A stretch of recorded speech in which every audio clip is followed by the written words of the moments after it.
Hola mis alumnos, ¿cómo están? Soy su profesor José Antonio Padilla del módulo 6. Es para mí un enorme gusto estar con ustedes y al mismo tiempo ofrecerles una disculpa por no haberles podido retroalimentar en tiempo sus trabajos.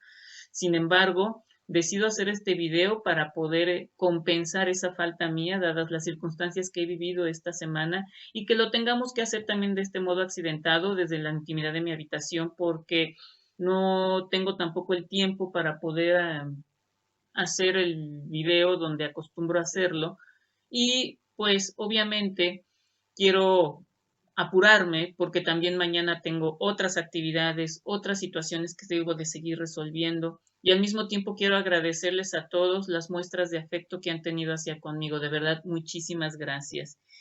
Sin más, vamos a empezar con la retroalimentación. El peligro de una sola historia. Fíjense qué importante es que efectivamente podamos hacernos de diferentes textos, buscar distintas fuentes para que una vez que tengamos todas esas fuentes nos podamos hacer de un criterio del hecho histórico. El peligro de una sola historia es que efectivamente, como muchos lo señalaron, genera estereotipos.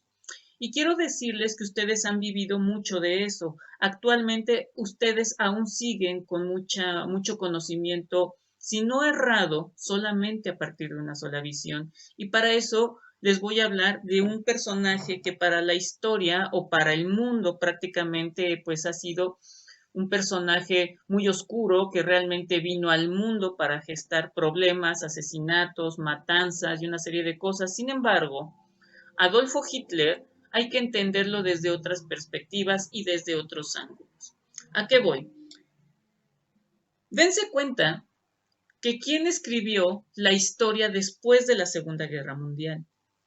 Europa, voy a decirlo, desde que surgió la conferencia de Berlín y que se repartieron el mundo como si fuera Monopoly, y que Inglaterra, al ser la potencia hegemónica de aquel entonces, se hizo pues de un vasto territorio que ya veremos en el mapa que les voy a poner en este momento, y que cuando empieza, no lo quiero hacer largo, pero cuando Hitler llega al poder desde la democracia, porque hay que decirlo, el sistema político imperante de ese momento era la democracia, llega al poder, él dice que dentro de la repartición del mundo que Europa tuvo, quería también tener Alemania parte de eso, pero los ingleses y los franceses se negaron a darle territorio de África, territorio de Asia, y entonces Hitler les dijo, pues a mí no me van a decir qué puedo y qué no puedo tener.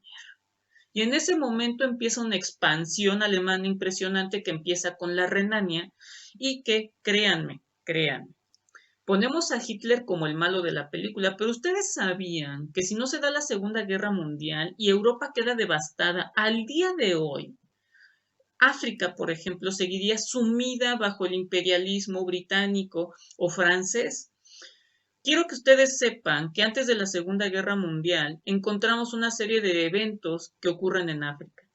África, quiero decirles también, mis alumnos, que quiere decir sin frío. África fue un territorio que poco a poco fue siendo conquistado por los europeos de la manera más cruenta y terrible. Vamos a tener un evento que, por ejemplo, a Leopoldo de Bélgica le regalaron el Congo. Se lo regalaron, no le preguntaban a la gente si quería ser parte de eso, nada. Simplemente llegaron y conquistaron el Congo. Y vemos a un Leopoldo de Bélgica salir en un palco y lanzar un discurso de la enorme importancia que tiene el valor humano, en la que los hombres de África, a pesar de que sean negros, merecen todo nuestro respeto y merecen las mismas oportunidades para poder progresar y ser hombres libres. Y mientras Leopoldo decía este discurso, él mismo mandaba al ejército completo a capturar a todas las tribus para que les trajeran de las minas diamantíferas, pues todos los recursos que generaban riqueza y entre ellos también el caucho de los árboles, pero para eso rodeaban las aldeas, ponían a los niños y las mujeres en el centro y le daban una hora a los hombres para que trajeran todos esos diamantes y después los exterminaran. Durante el gobierno de Leopoldo, más de 2000 lenguas del África se perdieron porque se mataron a más de 5 millones de personas. Eso es lo que pasaba antes de la Segunda Guerra Mundial. Cuando Hitler hace la Segunda Guerra Mundial o provoca la Segunda Guerra Mundial y empieza esta expansión y se desata, y cuando esta concluye en 1945, Europa quedó completamente exhausta de la guerra. Y entonces los europeos les entra un pánico porque dicen, si África se entera de la debilidad en la que estamos, nos van a declarar la guerra y se van a venir a conquistarnos a nosotros. Mejor vamos a darles su libertad. Y surge la Carta del Atlántico, en donde le dan la libertad a África.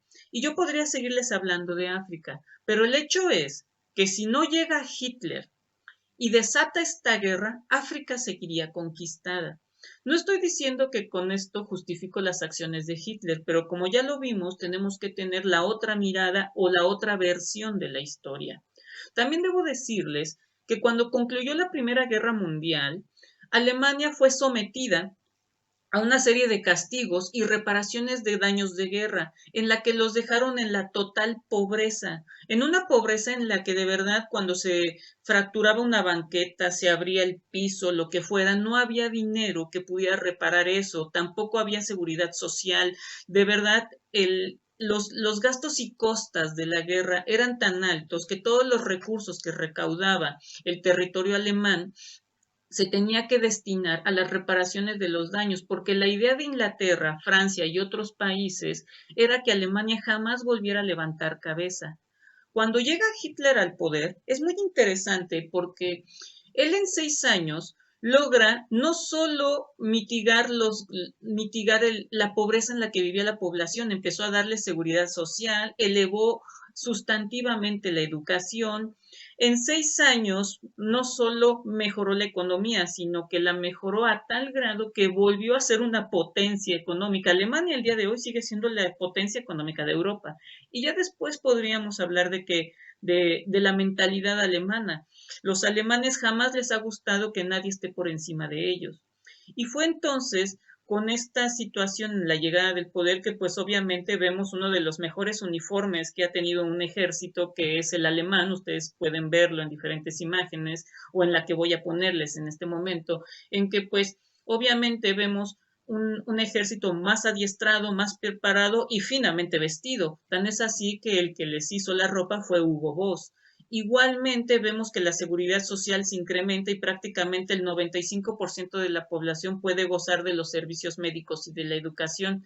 Al mismo tiempo vemos a un Hitler que incluye a la mujer dentro de la estrategia política y vemos a un hombre sumamente interesante, que es cuando él decide ahora ser el racista, porque de verdad Europa siempre ha sido racista, los ingleses siempre han sido racistas y jamás han vivido el que los segreguen, pero llega Hitler y les dice, perdónenme, ustedes siguen sin ser nada.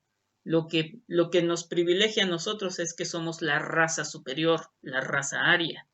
Y entonces es ahí donde por primera vez en la historia de Europa vemos que los europeos son relegados a un estrato muy inferior al de qué, al de una tribu completamente teutona, la raza aria, los germanos.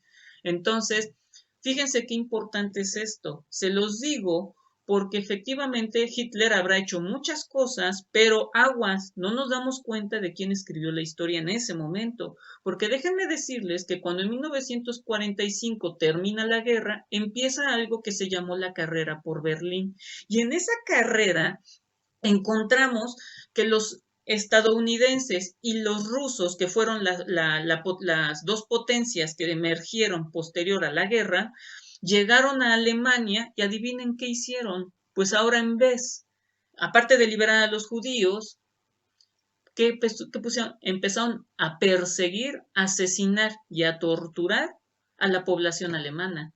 Así es que no creo que ellos sean muy distintos a Hitler. Eso es muy importante que ustedes lo sepan. Bien, ahora, otro punto. Por allí alcancé a leer si la historia es ciencia o no. Miren, este es un secreto que les quiero decir y ahorita que nadie nos oye, se los voy a decir. La historia propiamente no es una ciencia y desafortunadamente casi no lo menciono porque, pues, mis colegas, mis amistades, la gente que le gusta la historia, pues se ofende, no lo toma en serio, pero quiero que ustedes sepan que si bien la historia tiene rigor científico, es decir, es sistemático y metodológico, no quiere decir por ello que sea una ciencia. ¿Por qué? Porque la historia jamás puede comprobar nada.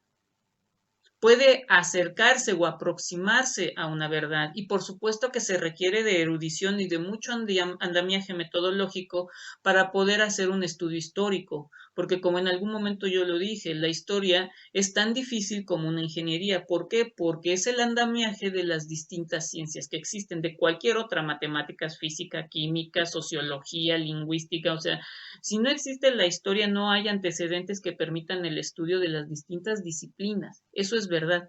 Pero cuando nosotros decimos la historia pudo descubrir, revelar o comprobar un hecho histórico, pues no.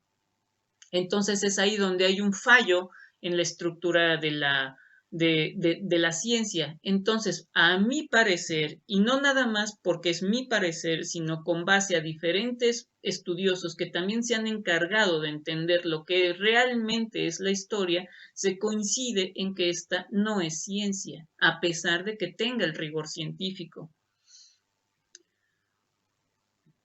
Por último, porque les digo que procuro ser breve en mis videos, el cuarto poder. Nada más ni nada menos que los medios de comunicación. Yo les recomiendo ampliamente leer un texto que se llama El vendedor del silencio de Enrique Serna, donde efectivamente nos habla del cuarto poder y de un hombre muy influyente que se llamó Carlos de Negri, en donde vamos a poder disfrutar, aparte de la enorme prosa y calidad de escritor que es Enrique Serna, porque de verdad tiene unos recursos de idioma, puede hacer una construcción argumentativa tan certera y tan potente que simbra verdaderamente. Entonces, quiero recomendárselo ampliamente, consígalo. Desafortunadamente no lo hay en electrónico, es decir, de forma como gratuita. Entonces hay que buscarlo o comprarlo, pero no tiene ningún desperdicio. Al contrario, ustedes, además de que se van a divertir mucho, porque yo no he parado de reír, van a conocer cómo era el México de los 40, cómo Miguel Alemán, que es el nuevo presidente salido ya de la sociedad civil y que ya no es parte de pues de estos gobiernos caudillistas posrevolucionarios, pues ya no tiene una mentalidad solamente de un impulso de los obreros y de los agrícolas, sino que ya tiene una idea más clara de lo que debe de ser un México industrializado. Y es ahí donde vamos a ver cómo se construye una ciudad universitaria, los puertos. Obviamente vemos que Miguel Alemán, después de ser presidente, se convierte en un empresario poderosísimo, pero vale mucho la pena leer este texto porque aparte de que es novela y lo van a disfrutar, no es un texto árido propiamente como el que yo tengo que leer como historiador que soy. Ustedes lo van a poder disfrutar desde una perspectiva más humana, en donde realmente hay un tejido social muy bien desarrollado, porque quiero decirles que Enrique Serna es sumamente neurótico para escribir. Él realmente se preocupa mucho porque las fuentes y todos los textos y la documentación de la que él se hace para la reconstrucción histórica sea real y fidedigna. Entonces, yo les recomiendo ese texto. Y sin más, me despido de ustedes, no sin agradecerles todo el apoyo que he recibido de su parte, porque aunque ustedes no lo crean, para mí ustedes son parte de mi familia y para mí es muy importante seguir teniendo esta comunión con ustedes. De verdad, muchas gracias por el apoyo en estos momentos que han resultado difíciles para su servidor y para toda mi familia. Así es que a nombre de mi familia y de mi padre, por supuesto, que ya no está, les doy infinitas gracias.